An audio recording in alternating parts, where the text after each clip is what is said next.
دوستو کسی بھی معاشرے کی ترقی اور ناکامی میں سب سے جو اہم اور بڑا کردار ہوتا ہے وہ اس معاشرے کی سیاست کا رہتا ہے۔ اور جب ہم سیاست کی بات کرتے ہیں تو سیاست کو سمت جو دیتے ہیں اس معاشرے میں وہ وہاں کے جو بہت زیادہ مشہور لوگ ہوتے ہیں، جن کو لوگ فالو کرتے ہیں، وہی دے سکتے ہیں، کیونکہ ایک عام انسان کو زیادہ نالج، زیادہ عقل فکر نہیں ہوتی۔ بیسیکلی آج کی اس ویڈیو کا جو میرا سینٹرڈ پوائنٹ ہوگا وہ ہے ڈاکٹر پروفیسر اقبال صاحب۔ ڈاکٹر پروفیسر اقبال صاحب ہیں، وہ آپ نے دیکھا ہوگا، مجھے خود بھی بڑے اچھے لگتے ہیں، بڑی اچھی اچھی باتیں کرتے ہیں وہ۔ اور اگر آپ دیکھیں تو وہ ان کی بڑی خواہش ہے کہ پاکستان میں اچھا چینج آئے، پاکستان ترقی کرے اور سب لوگ اچھے ہو جائیں، سب لوگ پیسے والے امیر ہو جائیں، پڑھے لکھے ہو جائیں۔ لیکن جو میرے کو ان سے شکایت ہے وہ یہ ہے کہ وہ شکایت سے پہلے میں محاورہ آپ کو بتاؤں گا۔ وہ کسی نے کوئی اچھا محاورہ ایک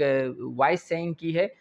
کہ جب معاشرے میں جہالت کا، ظلم کا دورہ ہوتا ہے تو ہر انسان جو ہے نا وہ سیاست میں آ کے حصہ لیتا ہے، سیاست پہ بات کرتا ہے، لیکن دو لوگ ایسے ہیں جو سیاست سے دور اور کنارہ کشی کرتے ہیں۔ ان میں سے ایک وہ ہے جو سیلفش ہے، یعنی کہ خود غرض،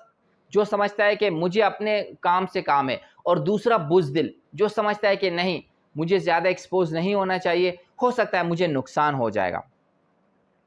اب میں پروفیسر صاحب کو کسی ان کیٹیگری میں نہیں ڈالنا چاہ رہا، نہ مجھے حق ہے، لیکن بس میں صرف آپ کو یہ بتانا چاہ رہا ہوں کہ یہی پروفیسر صاحب ہیں کہ جب آپ ان سے بات کریں تو وہ ہمیں پیرنٹنگ کا درس دے رہے ہوتے ہیں،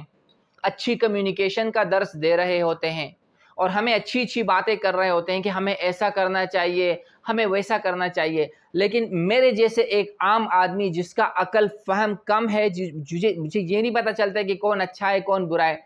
تو اگر آپ پروفیسر صاحب اگر آپ یہ بات سن رہے ہیں تو آپ کھل کے بات کیجئے پاکستان کی سیاست پہ، کھل کے آپ سامنے آئیے، بتائیے کون غلط ہے کون صحیح ہے اس ملک کے لیے۔ ہم یعنی کہ یوتھ کیا کر سکتی ہے، کس کو ہم سپورٹ کریں تو یہ ملک آگے ترقی کرے گا، اور کس کے خلاف ہم جائیں تو یہ ملک آگے ترقی کرے گا۔ تو بیسیکلی یہ اب ڈاکٹر صاحب کو خود انالائز کرنا ہے، اور آپ کو انالائز کرنا ہے کہ آیا یہ کھل کے ان چیز پہ بات کرتے ہیں کہ نہیں۔ اگر یہ نہیں کرتے تو محاورے میں جو دو لوگ ہیں جن میں ایک خود غرض ہے اور ایک جو ہے نا سیلفش، یعنی کہ جو سیلف سینٹرڈ ہے، بزدل، اب ان میں سے کون سی کیٹیگری میں یہ لوگ فال کرتے ہیں تو وہ ڈاکٹر صاحب خود یا آپ ڈیسائیڈ کر سکتے ہیں۔ Thank you so much, bye.